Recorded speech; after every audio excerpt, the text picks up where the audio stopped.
हर वर्ष ओडिशा के समुद्र तट पर बसा पुरी नगर भक्ति और रंगों के महासागर में तब्दील हो जाता है, जब लाखों श्रद्धालु भारत के सबसे प्राचीन और भव्य त्योहारों में से एक जगन्नाथ रथ यात्रा में भाग लेने के लिए एकत्रित होते हैं। भगवान विष्णु के अवतार माने जाने वाले भगवान जगन्नाथ को समर्पित भव्य रथ महोत्सव हर साल आषाढ़ महीने के शुक्ल पक्ष की द्वितीय तिथि को जून जुलाई माह में आयोजित किया जाता है। ये उत्सव भगवान जगन्नाथ के बड़े भाई बलभद्र और बहन सुभद्रा को भी समर्पित है। इस उत्सव में भगवान जगन्नाथ और उनके भाई बहन श्रृंगार करके अपने निवास जगन्नाथ मंदिर से 3 किलोमीटर दूर गुंडीचा मंदिर तक विशाल और भव्य लकड़ी के बने भव्य रथों में यात्रा करते हैं। ये विशाल रथ हर वर्ष विशेष प्रकार की लकड़ियों से पारंपरिक मापदंडों के अनुसार नए बनाए जाते हैं। सबसे बड़ा रथ नंदी घोष भगवान जगन्नाथ का होता है, तालध्वज बलभद्र का और दर्पदलन सुभद्रा का। ये रथ 40 फीट से भी ऊंचे होते हैं। हजारों श्रद्धालु मोटी रस्सियों से इन रथों को खींचते हैं। बारी बारी से हर किसी को 13 कदम ही रथ खींचने की अनुमति होती है। यह दृश्य बड़ा ही मनमोहक बन जाता है। धार्मिक मान्यता है कि भगवान जगन्नाथ का रथ खींचने वाला व्यक्ति जीवन मृत्यु के चक्र से मुक्त हो जाता है। भगवान जगन्नाथ के दर्शन पाकर श्रद्धालु स्वयं को धन्य मानते हैं।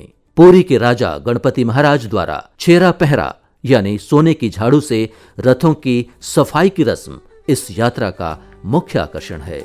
ये परंपरा सभी के लिए आध्यात्मिक समानता का प्रतीक है और विनम्रता का संदेश देती है। प्रसाद बनाने के लिए 7 बर्तनों को लाइन से एक के ऊपर एक रखा जाता है और नीचे एक ही लकड़ी लगाकर 7 बर्तनों का खाना एक ही आंच में बनाया जाता है।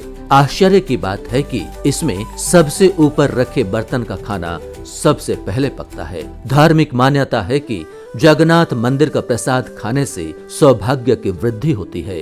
भगवान जगन्नाथ गुंडीचा मंदिर में 9 दिन ठहरते हैं। वापसी यात्रा को बहुधा यात्रा कहा जाता है। इस दौरान रथ मौसीमा मंदिर पर रुकते हैं, जहां उन्हें पोड़ा पीठा नामक पारंपरिक मिठाई का भोग लगाया जाता है। इसके बाद वे नीलाद्री विजय नामक रस्म के साथ जगन्नाथ मंदिर लौटते हैं और इसके साथ ही उत्सव का समापन होता है। जगन्नाथ रथ यात्रा की सबसे अनूठी बात इसकी समावेशिता है। जब भगवान जगन्नाथ का रथ नगर की मुख्य सड़कों से होकर गुजरता है, तब हर वर्ग हर समुदाय के श्रद्धालु भगवान के दर्शन करते हैं, उनके आगे नतमस्तक हो जाते हैं। यही खुलापन, गहरी आध्यात्मिकता और भव्यता रथ यात्रा एक त्योहार के साथ साथ एक चलता फिरता मंदिर बन जाता है। एक ऐसी दिव्य यात्रा जिसमें भगवान स्वयं अपने भक्तों के बीच आते हैं और उन्हें दर्शन देते हैं।